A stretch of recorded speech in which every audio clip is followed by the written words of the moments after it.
खुशामदीद नाजरीन, आप देख रहे हैं हिंदुस्तान डेली के लिए मुंबई से ब्यूरो रिपोर्ट। नाजरीन, इससे पहले की खबरों में आगे बढ़ें, आइए नजर डालते हैं आज की 3 बड़ी हेडलाइंस पर।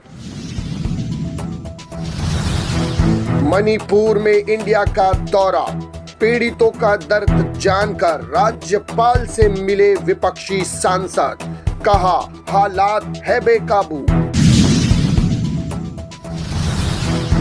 मुंबई में मिलों के खंडर, बढ़ा रहे बीमारियां, बढ़ रहे डेंगू मलेरिया के मरीज, फैल रही मौसमी बीमारियां, बीएमसी अलर्ट। नहीं सुधरी सड़कों की दिशा, मैदान पर उतरे सीएम शिंदे और लोढ़ा, गड्ढों में हुआ करोड़ों स्वाहा। देखा नाजरीन, ये थी आज की 3 बड़ी हेडलाइंस। अब बढ़ते हैं खबरों की जानिब।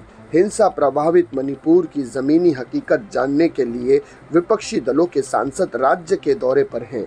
उन्होंने पहले दिन कई इलाकों का दौरा किया और राहत शिविरों में जाकर पीड़ितों का दर्द सुना। रविवार सुबह इंडिया डेलीगेशन ने राज्यपाल से मुलाकात कर ज्ञापन सौंपा, जिसमें उनसे राज्य में शांति बहाल करने के लिए प्रभावी कदम उठाने की अपील की गई है।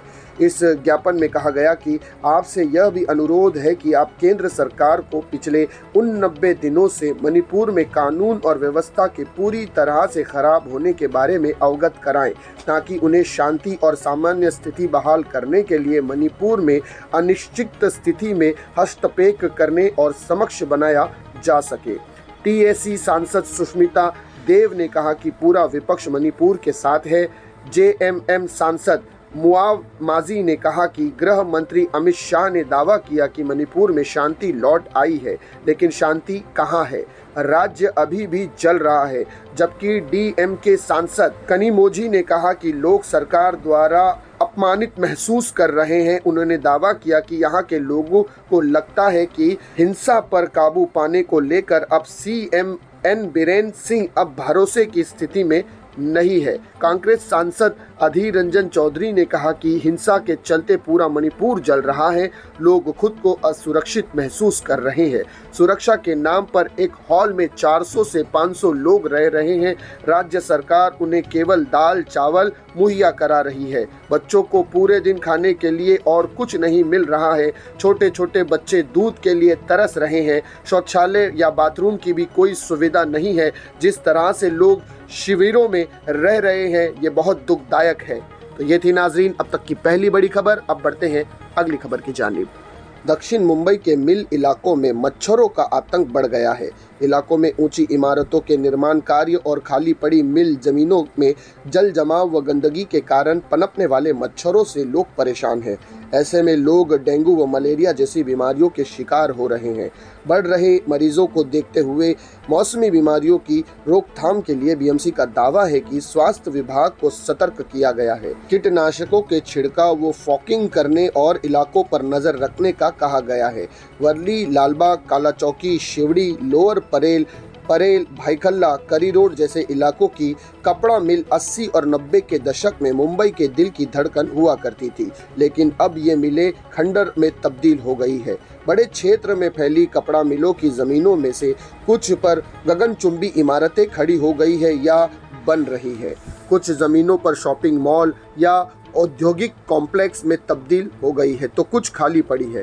खाली पड़ी जमीनों में झनखाड़ व पेड़ उग आए हैं। गंदगी का अंबार है। बारिश में पानी जमा होने से इनमें मच्छर की उत्पत्ति होती है। इसी तरह से रेरोड से लेकर शिवड़ी तक एफसीआई के जर्जर हो चुके गोदामों का इलाका भी बड़ा है।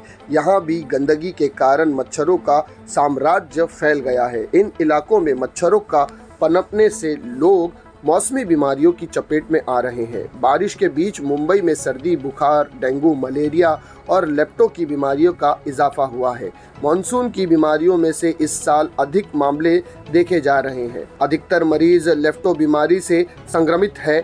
लेप्टो बीमारी गंदे पानी से घूमने से होती है। लेप्टो बीमारी जानलेवा है और इसके लिए नागरिकों के लिए बीएमसी ने गाइडलाइन भी जारी की है।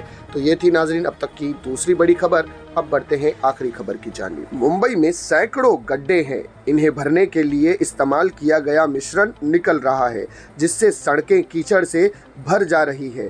महानगर में लगभग 2050 किलोमीटर सड़कें हैं, जिनमें से 1058 किलोमीटर डांबर वाली और 992 किलोमीटर कंक्रीट की सड़कें हैं। इस साल भी 2 करोड़ रुपए का फंड उपलब्ध कराया गया है। इसमें से 1.5 करोड़ रुपए मुख्य रूप से निवारक उपायों के लिए दिए गए हैं और शेष 50 लाख रुपए गड्ढों को भरने के लिए आवंटित किए गए हैं। अब तक सभी प्रभागों को लगभग 512 मैट्रिक टन कोल्ड मिक्स मिश्रण की आपूर्ति की जा चुकी है। मुख्यमंत्री एकनाथ शिंदे ने रविवार को ठाणे नासिक महामार्ग पर गोरेगांव से पड़धावा खड़वली फाटा सड़क का निरीक्षण किया। इस सड़क पर जाम के कारण और गड्ढों के उपायों के संबंध में पहले मंत्रालय में मुख्यमंत्री ने एक बैठक की थी। इसके बाद रविवार को मुख्यमंत्री ने खुद इस हाईवे का निरीक्षण किया। उन्होंने सीधे उन सभी स्थानों का निरीक्षण किया जहां पर गड्ढे हैं या ट्रैफिक जाम है। उन्होंने अधिकारियों को इन गड्ढों को तुरंत मास्टिक पद्धति से भरने के निर्देश दिए। उन्होंने संबंधित अधिकारियों को निर्देश दिया कि ठाणे नासिक महामार्ग पर पड़धा तक जाम से बचने के लिए 8 लेन की सड़क का काम युद्ध स्तर पर पूरा किया जाना चाहिए। तो ये थी नाजरीन अब तक की 3 बड़ी खबरें जिन पर तफसील से बात की गई। इसी तरह की खबरों के लिए हमारे चैनल को सब्सक्राइब कीजिएगा। मैं सिराज शेख हिंदुस्तान डेली से फिर मिलूंगा किसी अगली खबर के साथ। तब तक के लिए जय हिंद।